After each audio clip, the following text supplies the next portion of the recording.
Today I will be counting down the top 10 roller coasters at Carowinds, which is a Cedar Fair park located in the border of North and South Carolina. This was an excellent amusement park, and they had some great roller coasters, and I was pleasantly surprised with their lineup. I got on all 14 of their roller coasters, so I'll be giving a little description of them.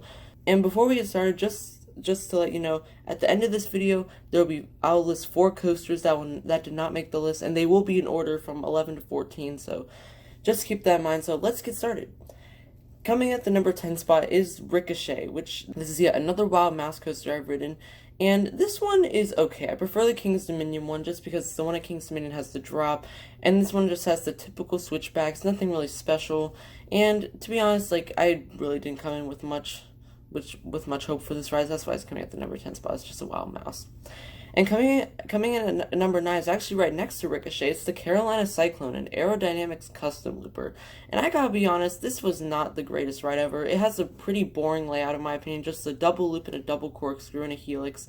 And it just didn't really do anything for me. I guess the vertical loops gave a little bit of forces, but that was pretty much it. And yes, it's not that rough compared to other aero loopers, but it's certainly not the greatest aero looper out there. And number 8 is going to Woodstock Express, a family wooden roller coaster. This is a fun ride. Now, I have ridden the one at King's Dominion, so this really isn't anything special at all, but it was a pretty fun ride. I like all the turns that it makes, and it's just a very cute ride for kids. And coming at the number 7 spot was a coaster that kind of surprised me a bit. This is the Carolina Gold Rusher.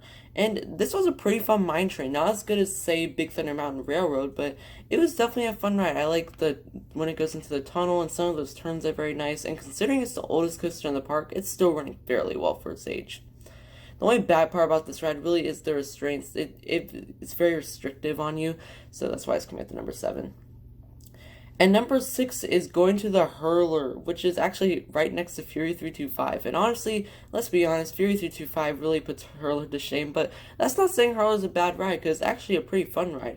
It gives some decent forces and decent laterals, but it's nothing that special. It's actually a mirror image of Thunder Run at Kentucky Kingdom. I mean, they did retrack a bit of it at the end of the first drop, and that was probably my favorite part of the ride, but it's certainly a fun ride, but nothing to shout at. And now we're getting into our top 5, and number 5 might surprise a lot of you. This is Nighthawh. Now, I know a lot of people do not like Nighthawh at all, but hear me out. I love the flying experience that you get, and even better, I actually got a front row ride on this, and I love the location for this ride. It's in a pretty area, and I love the vertical loop. It gives some great forces. Yes, it's nothing that special because there's Batwing at Six Flags America too, which I almost got on, but it was closed. But I probably would prefer Batwing if I ever went on it, but still, Nighthawh is just a really fun ride. The only bad part about Nighthawh is really the horrible capacity. Oh my god, the capacity is absolutely trash on this ride. And to make it even worse, they were running one train when I went there, so that wasn't fun. And now we're at the big 4 roller coasters, and all of these 4 roller coasters are very awesome, and I would highly recommend to ride when you get a Carowinds. And number 4 is going to Intimidator, the B&M Hypercoaster. I came in this ride with pretty low expectations, but they were blown away. This coaster was such a fun ride. I love all the airtime you get. Every single hill thrusts you out of your seat with floater airtime, and this ride is so incredibly smooth, and yes, it may have the trims, and you certainly do feel them in any row, but it's definitely a really fun ride, and I highly recommend this when you go to Carowinds. And it's at the front of the park, so that's pretty good too. And this ride is also pretty high capacity, so you can ride it over and over again, so that's pretty cool. And coming in at the number 3 spot is Copperhead Strike, the newest roller coaster to come to Carowinds. This is a really fun coaster. I enjoy all the theming. The theming is absolutely top notch. I love all the hang time you get on all the inversions. The airtime is great. The transitions are really fun. And I really enjoyed this ride. It's not the most forceful ride in the world or most intense, but you gotta love that JoJo roll right out at the start. One of my favorite parts of the ride. And yes, the launches aren't that great. They're kind of okay, but they're certainly fun. Don't get me wrong, but there are definitely better launches out there. But that didn't really take away from the ride experience for me. I certainly had a blast riding this thing. And coming at the number 2 spot is Afterburn, the B&M inverted coaster. I was blown away with Afterburn. I was expecting a really fun ride, and I had high expectations for this ride, but they were exceeded. I absolutely loved Afterburn. I love all the inversions. I love the zero G roll. The Batwing was probably my favorite part of the ride, and that corkscrew whips you over in the back is absolutely incredible. And not to mention, this coaster is 20 years old and is still running glossy smooth. I am amazed on how smooth this coaster is and just how amazing this coaster is. And I actually probably prefer this over to Alpengeist, but I do need to get back over to Busch Gardens Williamsburg for Alpengeist. But right now, this is an awesome B&M inverted coaster. And number one, we all know what number one is. It's Fury 325, the B&M Giga coaster. And I have no words for this ride. It was absolutely phenomenal. The first ride I went on it in the front row. The wind just rushes in your face. The drop is amazing. The laterals are amazing. The treble clef is probably my favorite part of the ride. I love the dive under the bridge. You even get some great flagector airtime on this ride. And it's just such a spectacle. And I absolutely love Fury 325. It's one of my top 3 favorite coasters that I've ridden.